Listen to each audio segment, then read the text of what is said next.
English is crazy. In what other language do you recite at a play but play at a recital? Or ship by truck but send cargo by ship? We have noses that run and feet that smell, and though writers write, hammers definitely don't ham.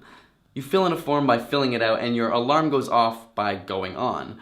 And why is it that a slim chance and a fat chance are the same thing, but a wise man and a wise guy are opposites? But this is where it gets even more confusing. If you speak of a box, then the plural is boxes, yet the plural of ox should be oxen, not oxes. Then one is a goose, and two are called geese, yet the plural of moose should never be meese. And I speak of a foot, and you show me your feet, but I give a boot. Would a pair be called beat? And we talk of a brother and also of brethren, but though we say mother, we never say methrin. The masculine pronouns are he, his, and him, but imagine the feminine she, shiz, and shim. And I take it you already know of tough and bow and cough and dough.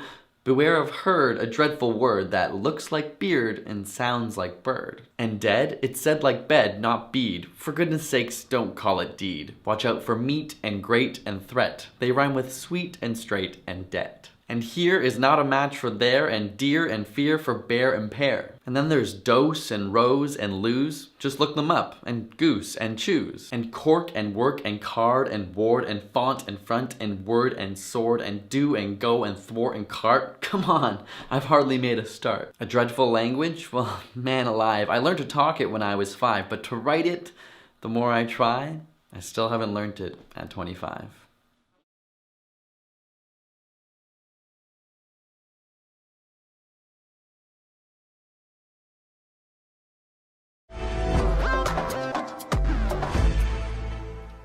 Hello and happy Friday. You made it through the first week after winter break. I hope that you have gotten into a rhythm again and that your habit, your spiritual habit, is going strong. Again, accountability partners, be sure to check in with your friends to make sure that they are on track. Today we're going to talk just very briefly because I want to give you the majority of class to continue on your CAP project. We're going to talk about editing. Now editing is going through the paper once it is done and making sure that there are no mistakes in it. Editing, we could compare it to sifting. Okay, so where writing a paper is kind of like digging, it's the hard work of moving all the dirt from your mind, from your research, from your worksheet and your previous work to your CAP midterm paper. Now sifting is going through all of that content and weeding out any of the mistakes in there. Now I'm just going to give you a couple of things to look for. Now as you read through, and I'd actually encourage you to read it out loud as a way to kind of get all these mistakes out. But the 4 things I want you to look for is first, does what I write, is what I have written, does that make sense? Does it make sense? Excellent question.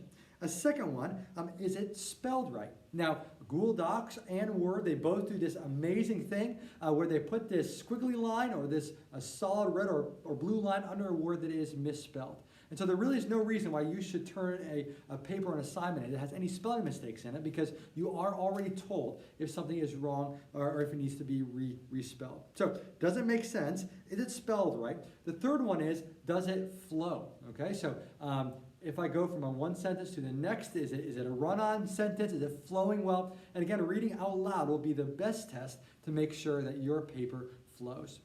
And so the last one, number 4, aside from the spelling, aside from seeing if it makes sense and if it flows, number 4 is probably the most important one. And that one is this, have I hit on all of the writing prompts? So that long checklist that you have had for a while now, that checklist is what I'm going to be grading off of. So aside from the formatting, and of course the spelling and the grammar, making sure that it flows, the most important thing is have you hit on all the things that I am looking for. If you miss 1 or 2 or 3 or maybe even more, you will lose points on that. So read your paper, again, out loud. Really encourage you guys to do that, and then check off everything that is already done.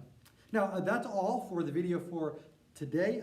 For our daily check-in, 2 questions. First of all, what have you enjoyed or appreciated about what we have done this week? And then, of course, secondly, what do you wish that you could have done better, or what could we have done to communicate to you more clearly? Just give me any feedback, good or bad, that you have on this week. And then secondly, and really helpful question as I prepare to see you guys again on Monday, what burning questions do you still have for Mr. Brussel? Okay, what questions do you have for for me. So again, the project is due on Tuesday. We will have on Monday to spend time fine-tuning the project. You will get a little bit more time in class to work on this assignment, and that is the time that I want to answer any questions. So in order to help me prepare best to help you out, please just jot down any questions that you have. Again, at the same time, I am looking that you put some serious effort in. So even if you're not sure exactly what the assignment was looking for on some smaller parts, I still want to see that you have an almost completed assignment done when we see each other again on Monday. So again, I'm so excited to see you all again. I hope you had a wonderful week, and I look forward to hearing about your spiritual habits, your spiritual rhythms, once we dive in together again on Monday. So I'll see you all then.